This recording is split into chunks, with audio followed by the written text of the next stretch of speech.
Hi, friends. This is the reading lesson for third grade. We are going to read more about the telephone today and how far we've come since it was invented in 1876. So, please make sure that you have your booklets open to page 6 and that you have a pencil and a highlighter.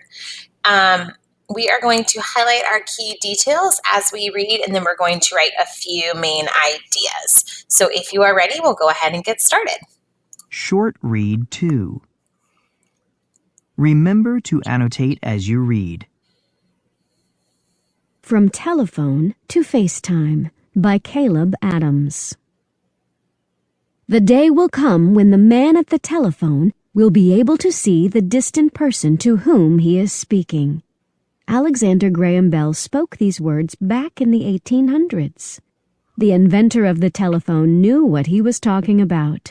Thanks to technology, people can now talk face-to-face with someone thousands of miles away. When telephones were invented, most people did not understand how electrical machines worked. Therefore, some people were afraid of telephones. Rumors spread that conversations were not private or that telephones could cause people to become deaf. Others did not see why telephones were useful. President Rutherford B. Hayes, 19th President of the United States, tested the telephone back in 1876. He had one put into the White House a year later.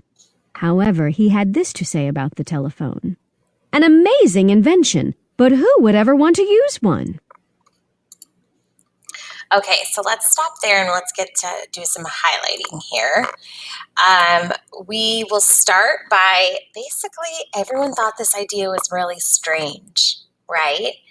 And even though Alexander Graham Bell did lots of work making sure that it did what it was supposed to do, people were still pretty unsure. So some people were afraid of telephones. They did not understand how they worked, right? Rumors spread that conversations weren't private or that telephones could cause people to become deaf. And other people just didn't see why they were useful, including one of our presidents, President Hayes, who was the 19th president of the United States. He had one in the White House, but what did he say? He said, "Why would anyone ever want to use one?" Can you imagine someone saying that now? Some people are attached to their phones. I mean, I always walk around with my phone in my pocket, right? Your parents might do that too. Some people have to put their phone away at night so they're not just staring at it all the time. So it's amazing to think that this was once our world, right? Okay, so let's see what happened because people obviously started getting more used to them and being okay with them. So let's see how that all went down. An idea takes hold. Ring! At first, the telephone was a strange new idea to the world. People did not even know what to say when they answered it. Alexander Graham Bell thought, "Ahoy!" A call used by sailors worked well. But inventor Thomas Alva Edison had another idea. He hoped the word hello would catch on as the best telephone greeting. He put the greeting, hello, in his operating manuals for the telephone. By 1880, people were saying hello to start phone conversations. So I don't know about you guys, but I never thought that they had to come up with a way to answer the phone. Sailors say ahoy, but then someone had to come up with the word hello, right? It's just so fascinating. And we should probably highlight, going back to the beginning of paragraph 3, the telephone was a strange new idea to the world, right? But by 1880, people were starting to say hello. So people are getting on board little by little. Once people saw how useful a telephone could be, the demand for phones went up sharply. By 1900, Bell's company had almost 600,000 phones in use. That number increased to 6 million by 1910. Oh my gosh. Okay, so then people started seeing, the phone is useful. Maybe I should trust it. If my neighbor's trusting it, why can't I trust it, right? So the demand starts going up. People saw how useful a telephone could be. And by 1900, there were 600,000 phones in use. And then 10 years later, just 10 years later, 6 million. That is craziness, right? When telephones were first installed in homes, people could make calls only through an operator's help. By the 1920s, people could call numbers without an operator. Okay, so have you guys ever heard of an operator? Operators don't really do much anymore, but especially because a lot of people don't have like home phones. But when I was a kid, there was an operator. You could call the operator, you could call someone to like tell you the time. Kind of interesting now because we don't even really need that kind of stuff, right? So we should probably highlight that people could only make calls through an operator's help, but by the 1920s, they could call numbers without an operator. And this picture down here these are all operators. They're directing the phone calls. Look at how interesting this is. It's crazy.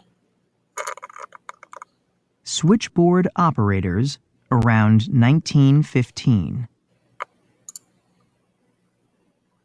The phone became part of people's everyday lives. Push-button telephones replaced rotary dial phones in 1963. People were reluctant to give up their old phones, so Bell Telephone created a video to demonstrate how easy it was to use push-button phones. Not having to dial also saved time. So I remember in my grandpa's house, he had a rotary phone, and it took forever to dial. If you get a minute and you have your parents' permission, you can Google a rotary phone. You had to like turn to dial, and then if you messed up, you had to start at the very beginning, and it just took so long. I remember it. So eventually, these push button phones replaced the rotary phones in 1963. But then people were nervous again. Remember, this is brand new. People are just unsure, right? Okay, let's keep going. Off-the-wall technology. For almost a century, telephone signals could only be sent along cables and into the walls of buildings. Cable phones are called landlines. But another important discovery came along in 1973, the world's first cell phone. People could now carry a phone down the street. Cellular phone technology is different from landline technology. Signals go through the air instead of through wires. Signals go from large towers to the phone. But the first cell phones were big and cost a lot of money too. Not many people had them. Okay, I'm going to let you pause the video, and I want you to highlight what you think is important in paragraph 7. Okay, so you should have highlighted some things. If it's not exactly the same as mine, that's totally fine. I'm just going to kind of pull out some of the things that I find to be the most important.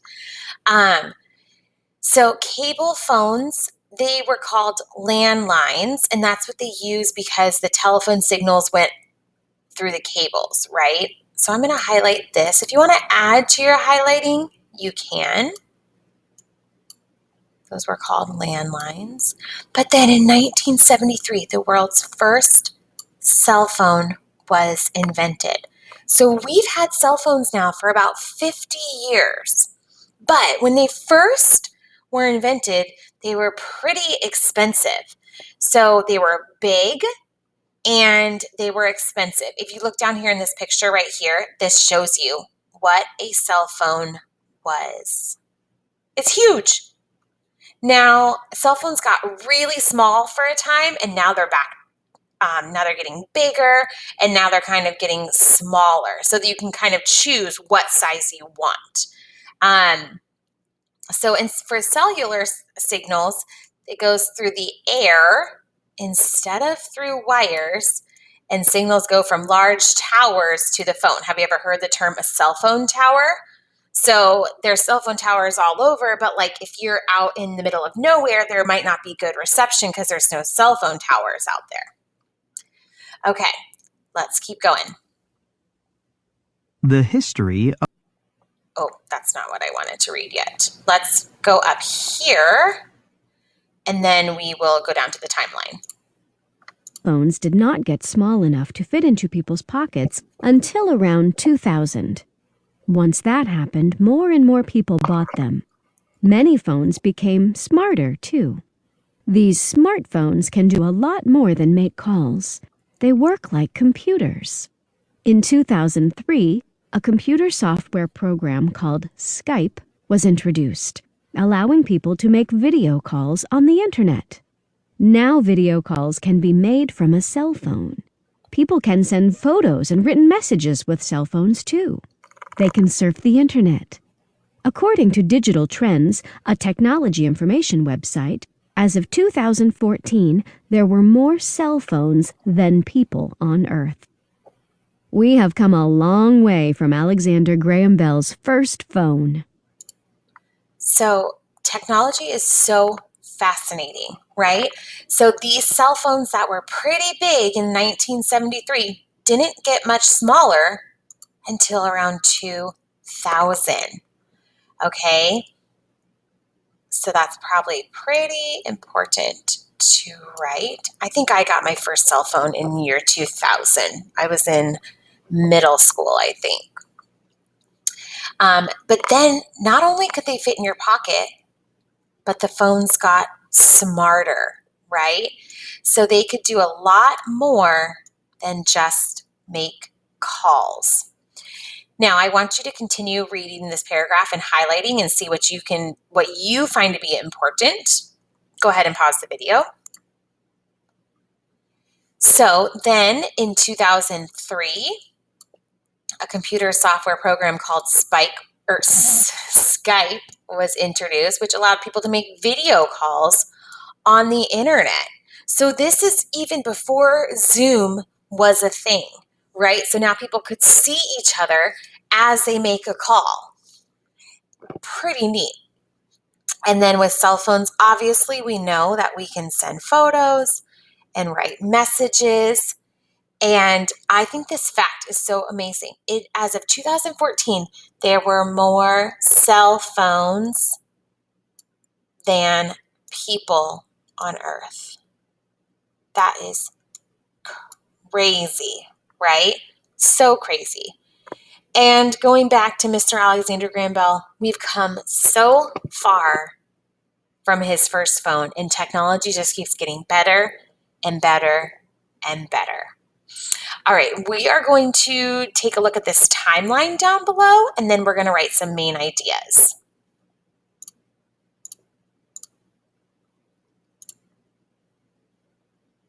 the history of the telephone.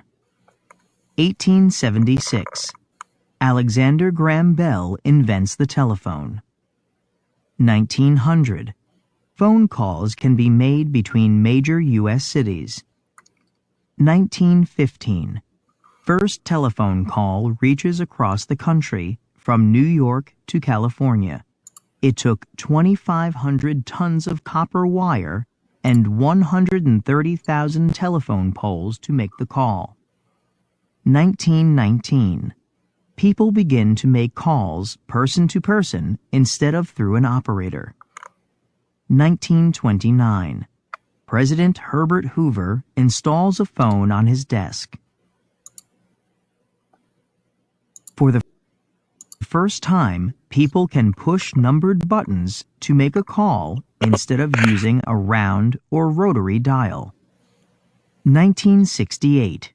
911 becomes the nationwide phone number to call in case of an emergency. 1973. The first portable cell phone call is made in New York City. 2000. Cell phones are made to be the size of a deck of cards. By this year, there are 100 million cell phone users in the United States. 2003. Computer software application Skype is founded in Sweden by Niklas Zenström and Jonas Friis. 2010. Video calling software FaceTime is introduced on the Apple iPhone, a brand of cell phone. 2014. There are more cell phones than people on Earth. Wow, fascinating, right? 1876 to 2014. That's not a lot of time. I mean, there's been a lot of changes in a short period of time, but it took a long time to get to where we are now.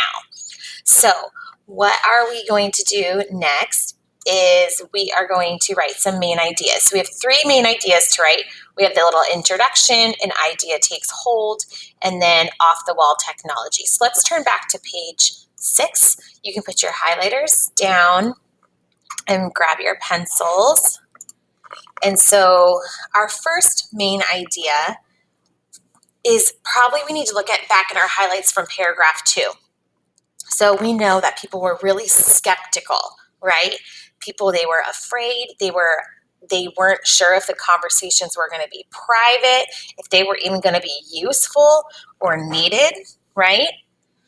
So we'll say, when the telephone was first invented, people were not sure if it would be useful or safe, which is just so hard to believe right now, right?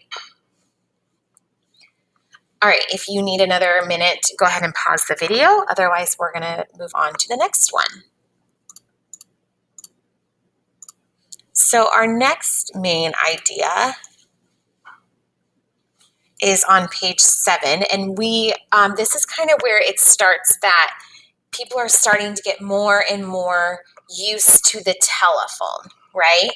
So maybe we start by saying, even though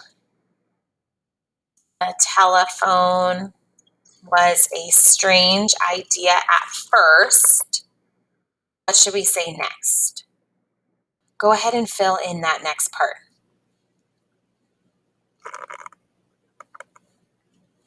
Maybe you wrote, soon it became an important part of people's lives, or something like that. If you didn't write it exactly as I did, that's totally fine.